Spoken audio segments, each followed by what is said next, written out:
15 ஆண்டுகளாக கிட்டத்தட்ட ஒரு 15 வருடங்களுக்கு பிறகு வெளியில வந்து இந்த கலசம் சின்ன வயசுல இருந்தே இந்த ஆலயத்தின் கோபுரத்தை பார்க்கணும் இப்ப கட்டி முடியும்னு சொல்லி ஆவலோட இருந்த நாங்கள் இன்றைக்கு வந்து அந்த ராஜ கோபுரத்தின் கும்பாபிஷேகம் இதைத்தான் பார்க்க போறோம். இது என்னுடைய புதிய சேனல். இதுக்கு புதுசாக வந்துருக்கிறவங்க சேனலுக்கு சப்ஸ்கிரைப் பண்ணி ஆதரவு தாங்க. வாங்க வீடியோ கொடுக்கலாம்.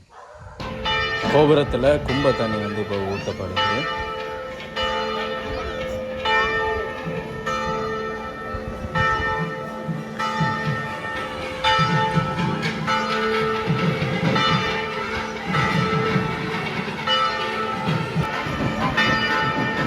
கும்பத்தில் ஊற்றின அந்த கோபுரத்தால் வடிஞ்சு வர அந்த கும்பத்தில்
அனைவருக்கும் வணக்கம்.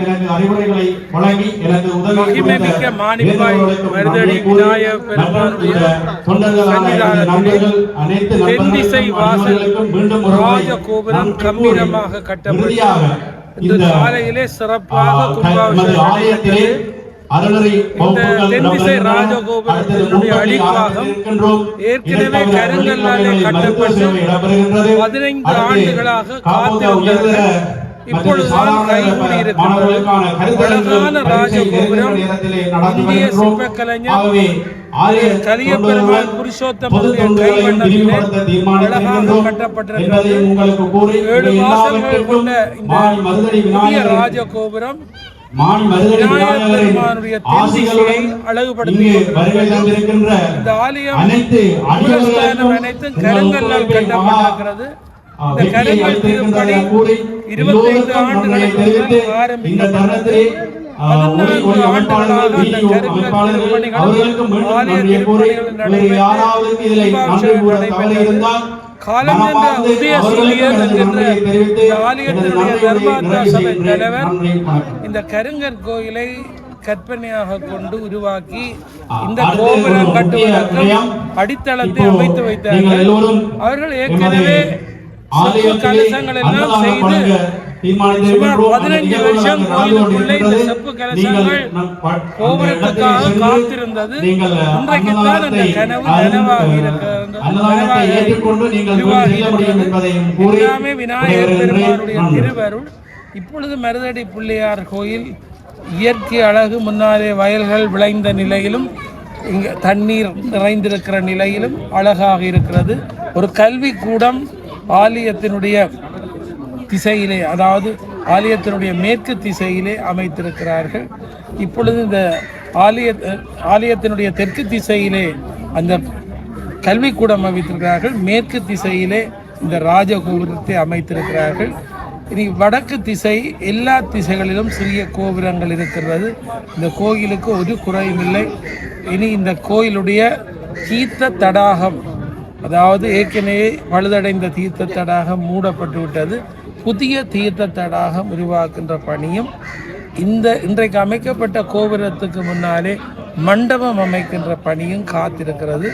எனவே இந்த ஆலயத்தினுடைய பிரதான வாயிலாக கருதப்படுகின்ற இடத்திலே இப்படி ஒரு பெரிய கோபுரம் அமைந்தது நாம் செய்த பாக்கியம் என்று கூறி, மருதடியான் வருடப்பிறப்பிலே தேறி வந்து இந்த நாட்டுக்கு விடிவு தருகின்ற அந்த தெய்வத்தினுடைய சன்னிதானம் மேலும் மேலும் சிறப்பு பெற பிரார்த்தித்து அமைகிறேன். நன்றி, வணக்கம்.